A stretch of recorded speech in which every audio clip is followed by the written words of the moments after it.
BJP ko nagsitaan ko lang to, itong katamya na natangin ko lang sa protection mo kung piniba. Kasi piniban ko, agaw lang ito naman council to kanya patay-patay pilo. Itong pitong nga pang ahay karbiyan lang. আজি কাৰ্বি ছাত্ৰ সন্থা উদ্যোগত Diphu district committee উদ্যোগত তাত seat in demonstration programme এটা launch কৰা হৈছে। মূল কাৰণটো হ'ল যোৱা কেইবামান মাহৰ পৰা কাৰ্বি আংলং অট'নমাছ কাউন্সিল আণ্ডাৰৰ যি ভেঞ্চাৰ স্কুল টিচাৰ্ছ চেলাৰী দিব নোৱাৰাৰ কাৰণে আমাৰ টিচাৰসকলে বহুত কষ্ট পাইছে। সেই গতিকে আমি কাৰ্বি ছাত্ৰ সন্থাৰ এটা আমি ডেমনষ্ট্ৰেশ্যন আমি লঞ্চ কৰিলোঁ আজি। আৰু এই ডেমনষ্ট্ৰেশ্যনটো আমি ইয়াৰ পৰাই আমি কাউন্সিলক আমি ধিক্কাৰ দিছোঁ যে অতি শীঘ্ৰে টিচাৰবিলাকৰ কাৰণে চেলাৰীটো ৰিলিজ কৰে। যদি নহয় আমাৰ আন্দোলন কিন্তু আগতীয়াকৈ গৈ থাকিব ডেম'ক্ৰেটিকেলি।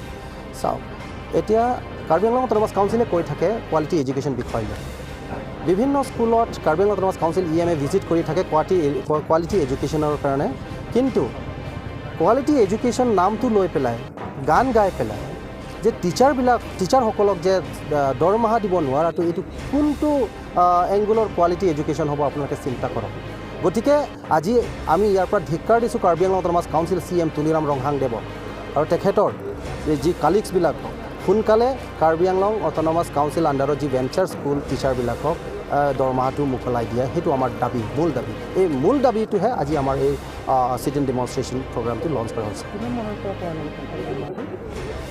কমচে কম 11 মাহমান হ'ল আৰু আমি বাৰম্বাৰ আমি প্ৰেছ মিটো দিলোঁ, আমি অৱগত কৰিলোঁ EMকো যে সোনকালে এই দৰমহাকেইটা দিব লাগে। কাৰণ ভেঞ্চাৰ স্কুল টিচাৰবিলাককো তেখেতসকলেও ফেমিলি আছে, ৰিলেটিভছ আছে, ল'ৰা ছোৱালী আছে, পঢ়াব লাগে, কিন্তু 11 মাহ নিদিয়াকৈ ডিউটি কৰাটো সম্ভৱ নহয়। তথাপিও আমাৰ টিচাৰসকলে অন হিউমেনিটেৰিয়ান গ্ৰাউণ্ড কাম কৰিব গৈ আছে এতিয়ালৈকে, কিন্তু এতিয়া সীমাটো পাৰ হৈ গৈছে। গতিকে কাৰ্বি ছাত্ৰ সন্থাই গৰিহণা দিছোঁ অট'নমাছ কাউন্সিলক যে সোনকালে এই মোকলাই দিব লাগে। যদিহে নহয় কিন্তু আমাৰ আন্দোলনটো আৰু ইয়াতকৈ তীব্ৰতৰ আন্দোলন হ'ব ডেম'ক্ৰেটিকেলি।